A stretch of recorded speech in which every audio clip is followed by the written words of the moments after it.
Thank you guys for coming out.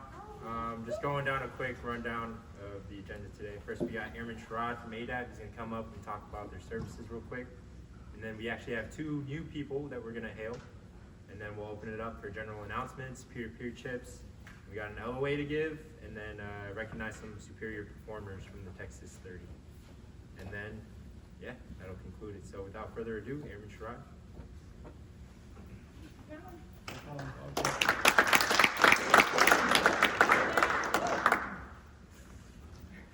Good afternoon, everyone. How's everyone doing? Good. I'm glad to be here. What is this called? The Howl? I like that. Yeah. That's pretty cool. We don't have a heritage room in the hospital, so walking in there and seeing the drinks is pretty cool. If you guys want to ever invite me again, I'm down. I'm down to come chill. Can I? I'm gonna do that. Is that fine? Y'all okay? All right, awesome. So I'm from the ADAP clinic, and we're on the first floor of the hospital, David Grant. I don't know if any of you guys have ever heard of us. If you have, I'm not going to make you guys raise your hand. That's a little weird. If you have heard of us, cool. If you haven't, that's what I'm here for. All right, so ADAP stands for alcohol, drug abuse prevention and treatment. And we basically do exactly what it sounds like, right? We help you guys if you're experiencing a problem with alcohol, drugs. You come to us, you talk to us, we get you on your way. There are a few ways you can be referred to the ADAP clinic. The worst possible way, can somebody say worst? Somebody say worst. The worst possible way is a command referral. So command referral would be something like you get a DUI, you're in an alcohol-related incident, let's say you get in a bar fight, something like that. That will get you a command referral to ADAP. That's when you have no choice. You have to come see us. The second way you can come to us is a medical referral. Let's say you go to your PCM and you're like, hey, I'm drinking X amount. Your PCM, he or she, will put in a referral for you and you'll be, seen by us. We'll reach out to you. And at that point, it's still your choice. You can either accept it or decline it. 100% your choice, no punitive action or anything taken from us. And the final and best way is a self-referral. So self-referral is literally exactly how it sounds. You either walk in or give us a call, you tell us what's going on, and we go from there. We have 2 levels of treatment that we treat at the clinic.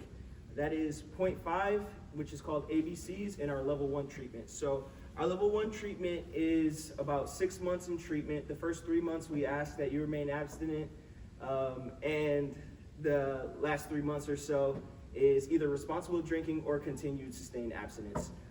Again, that's your choice, and that's if you, sorry guys. And that's if you meet criteria for an alcohol use disorder, but we cross that bridge when we get there. The main thing is, and what's most important, is the wingman concept. And that's just looking out for each other. So if you see someone that you work with, or even someone that you don't work with, if you see that they're struggling with a problem with alcohol or drugs, help them out. You don't have to, call us up and say, hey, I saw so-and-so doing this, but even just letting them know, like, hey, these are the resources that are out there, helping each other out. That's literally what this is all about. So, like I said, we're always there. If you guys want to give us a call or walk in, we'd really appreciate it, and we're here for you guys. So if you have any extra questions, comments, concerns, you got any questions? I think I covered a lot of it. Yes, ma'am. Why is going command directed so quote unquote bad? So maybe that's not the best word. I wouldn't necessarily say bad, but so for the most part, the situations that come with the command referral is something like a DUI. You know what I'm saying? That's really not, how you want to come to the clinic. But it is what it is. You're getting the help you need regardless, so, but I use the word bad because it's associated with, like, let's say, like I said, an ARI or like a DUI, like a situation you wouldn't want to be in. Okay, and then is there any, on the medical side, so apart from the command team, is there anything negative about going to ADAP? So we have there's this stigma that we're trying to get people out, or that's our MO. That's not our MO. 97% of the people that come to our program complete our program with no problems. So it's not something that anyone should be afraid of. It does come with a, if you are diagnosed, it does come with a profile, 180-day profile, but it's nothing that you should be afraid of. We're not trying to get anyone out. What's most important is if you're struggling with something, reach out.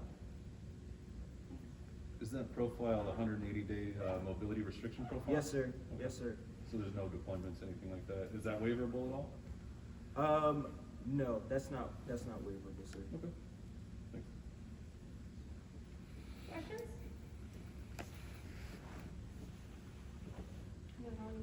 Yes, ma'am. Well, one last thing, and I don't mean to scare any. Hopefully, I didn't scare anybody, or make us seem like Darth Vader or anything like that. But I think, like I said, big picture. If you are struggling with something, or you see someone struggling with something, it's always best to reach out. And if a problem is small, it's easier to fix. But once it's blown up, once it's a long-term thing, then it's a lot tougher. So thank you for your time, everyone. Have a great rest of your day.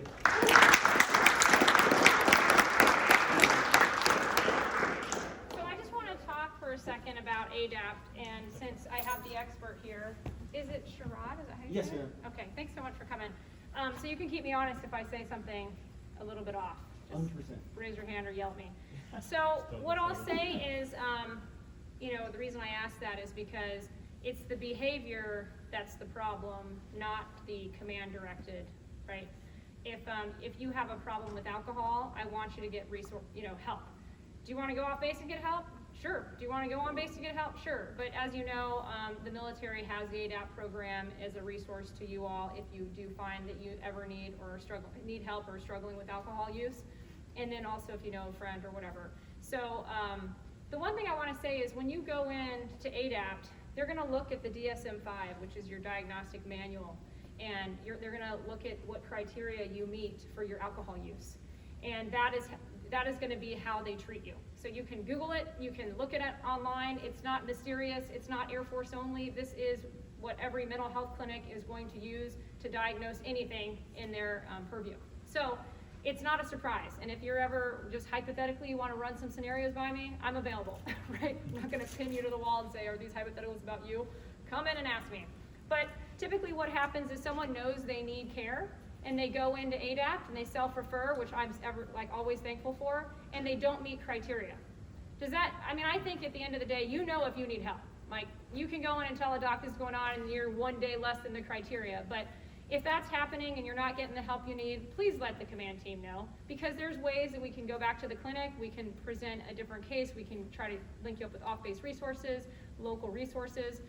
So that's one, right? So some disappointment may happen if you go, hey, I finally got my foot across the line and I'm ready to reach out and talk to someone, and then you find out like, oh, I only met criteria to get education. I didn't meet criteria to be in the level 1 program. So based on that DSM-5 diagnosis, you will get either level 0 care, which is education. You'll get level 1 care, which is your 90 days or pretty intensive, like weekly appointments. And then the next 90 days is keeping you accountable to what you decide is your drinking plan, but it's a total of 180 days. If you're asking me, as a commander, having seen many of these folks go through the program, if you're going to ADAPT, and you're thinking going to ADAPT is going to be retributional, that's not accurate. What's going to be retributional is the behavior and the conduct that's happening and will continue to get worse if you don't get help. I have no intent to punish someone for getting help. So if you go into ADAPT, that in and of itself does not flag. I'm not going to punish you, and I am so thankful to put you on a 180-day mobility restriction until you're good to go. So the behaviors that you might have from either avoiding ADAPT, not wanting to go to ADAPT, not liking that you're referred to ADAPT, and or trying to deal with your alcohol or substance abuse without help, those are the things as a commander that I worry about. So I just want to emphasize that under my command, I've given 0 people any type of retribution or paperwork for going to ADAPT. So please use the resource. And by the way, if you self-refer, it's not like we get a call and it's like someone self-referred. So yes, always feel like you can walk in and use your resources. Your HIPAA information is protected. You don't hit a threshold to which you're going to be known or flagged or talked about or anything like that. Any questions? I Yes, do. So Rogers. if someone refers themselves into ADAP, how do they get out of the program once they're in it? Because kind of once you're in and you get on the mobility restriction, you're basically locked into the program, correct? Yes, sir. Yeah, so if you meet criteria No, but I'm saying, for how do level you get out 1, of the program? Oh, you graduate. You graduate the program. At I'm 180 sorry. days, you gotta complete the program. Okay. Yeah. Can I talk a little bit about the program, or is that? For sure. So when you enter the program, let's say that first 90 days, you'll have a weekly meeting with one of the ADAP personnel, and then you'll usually have a group meeting as well. I think it's it's the same day every week. You pick one and you go to that. And then that first, how many days is it you're sober? The first 3 months. 3 months, so 90 days you're sober. And then after that, if you say, hey, I want a plan where I'm a social drinker, or I drink, lightly, and this is my plan, then they help you grow into that new lifestyle. And over the course of this time, they're giving you tests to test your alcohol content. So that's how they're holding you accountable. So hence why it's 180 days, so that you can actually complete the program. Because to get to the program, you have an alcohol abuse disorder by the DSM-5. They're just like if, it's not a literal analogy, but figuratively, just like if you came in and said you were having suicidal ideations, I'm not going to let you out of my sight. It wouldn't be responsible for me to do that. So if you come in and say, I have an alcohol problem and I want help, it doesn't make sense for like the first day that it gets hard, we just let you go, right? So like it's a 180-day program if you meet the criteria for that reason, because the criteria is such that you need that program to shown statistically to be effective. Now, it could be that you walk in and you don't meet that criteria and you do the level 0, which is, how long is that? How many days? That's 3 sessions, ma'am. 3 sessions. So it's more of a curriculum, education, awareness. Can you still go to group meetings if you want? If you like to, yes. Yeah. So if you don't meet criteria and you aren't enrolled in the 180-day program, you can still reap the benefits of it. You could say, like, auditing a program. Like, I think I need it. I would like to go to group meetings. Be the same as going to AA meetings voluntarily. So there's options. You don't have to be diagnosed to be able to take advantage of the program. Does that help? Any other questions? Okay, sweet. Thank you so much for coming. Thank you. Next part of the Howl or Hails. Faraz, you want to come up? Yeah.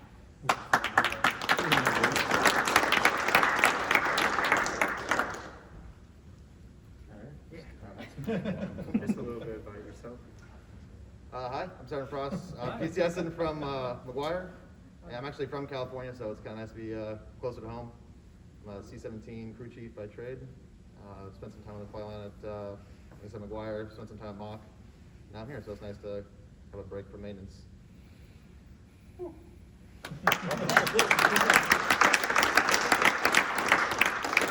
Next we have Greenlee. No class? Because we can't see you without the camouflage. Yeah, right. Yeah, so I probably stick out like a sore thumb wearing the ABUs, but it's alright, I like it. So I PCS from Keesler. I was there for about a year. That was my first duty station.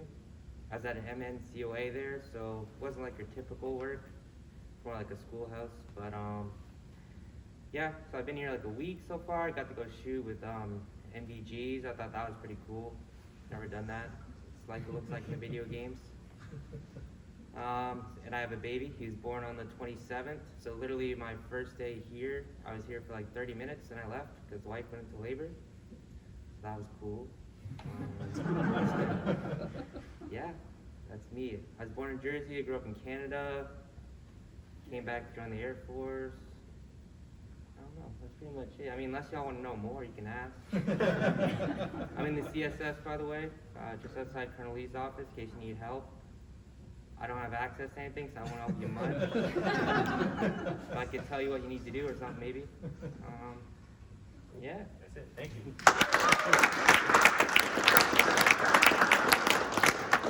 Now we're gonna open it up for general announcements. Anybody have anything? No.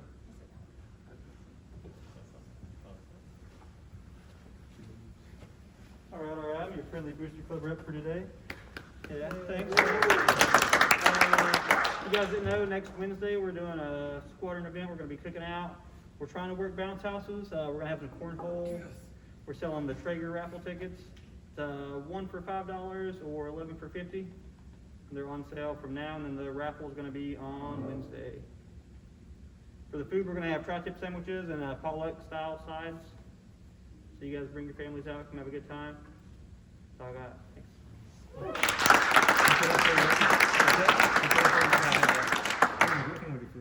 Any other announcements? Is McCulloch here? Nope. All good. Peer-to-peer chips? What's up? Oh. We do have one more hail. Lieutenant Sandra Cochran.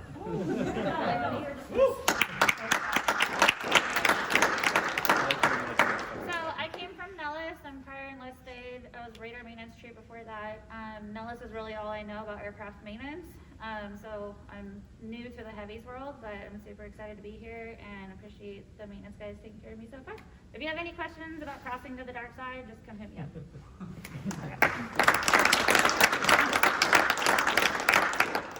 Thanks. Peer-to-peer chips?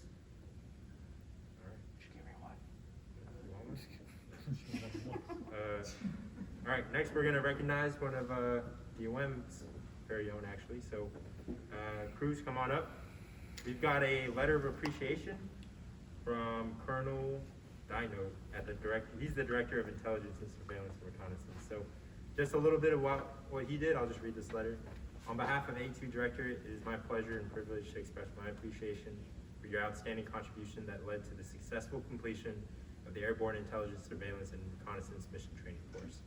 During the 6-week course, you played a key role in ensuring 7 partner nation students from Mexico were properly escorted, safe and secure, and on time to all required training activities. All of the students appreciated your ability to speak their language and the assistance you provided them. Thank you.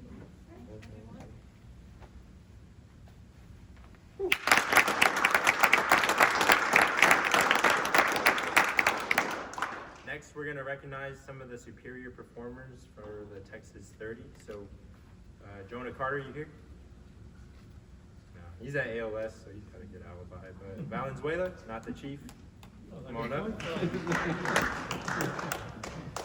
La Prairie.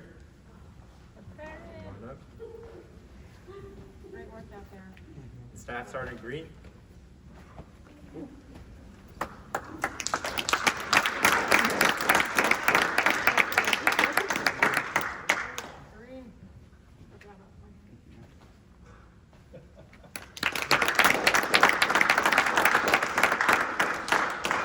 So just real quick, some of the leaders on that trip had this to say about them.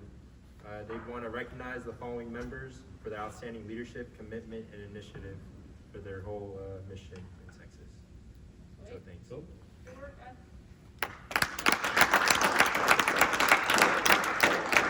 And that's all I got on the agenda. I'm just going to turn it over to the command team for any announcements. All I got is if you have them, want to rock them on the 31st, I'm going to rock that old ABU for the last time. So if anybody has them and wants to rock them, feel free to rock them on the 31st. That's all I got. Can we get a boot waiver? Because I don't think I have any more. I know. I'm still digging for mine. I like my 9 inches of authority though. Once I get that stripe on. They're heavy. I know.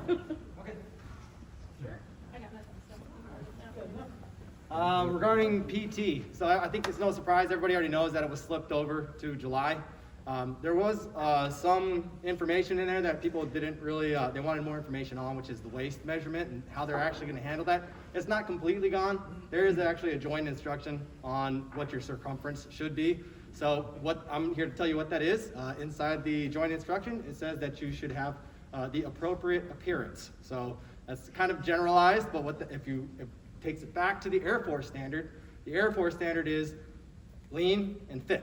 So just let the mirror tell the truth, and that's the PT updates for you. You were working on a paper for me.